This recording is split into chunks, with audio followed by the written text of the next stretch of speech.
Mano po, lolo at lola. Paggising sa umaga, ang unang hinahanap ni Lakan ay ang kanyang lolo at lola. Dahan-dahan siyang bumangon, nasasabik na sa bagong araw kasama sila. Naamoy niya ang almusal mula sa kusina. Doon, nakita niya si lola na abala sa paghahanda ng pandesal at mainit na tsokolate. Magandang umaga po, lola, bati ni Lakan. Lumapit si Lakan kay lola. Magalang niyang kinuha ang kamay nito at idinikit sa kanyang noo.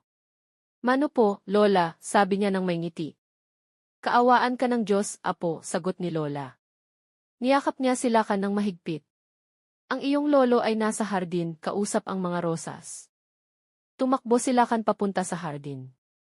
Nakita niya si lolo na may hawak na pandilig, masayang dinidiligan ang mga bulaklak. Magandang umaga po, lolo, sigaw ni Lakan habang papalapit. Lumingon si lolo at sinalubong siya ng isang malaking ngiti.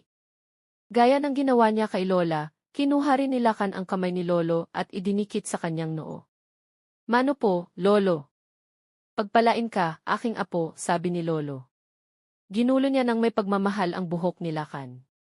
Tulungan mo akong diligan itong paborito mong gumamela. Hawak ni Lakan ang pandilig habang tinutulungan siya ni lolo na buhusan ng tubig ang isang malaking pulang gumamela. Halina kayo, lolo, Lakan. Handa na ang almusal, tawag ni lola. Ang pagmamano at pagtulong sa hardin ang pinakamagandang simula ng umaga ni Lakan. Maraming salamat sa panonood mga bata. Huwag kalimutan i-click ang like, share at subscribe.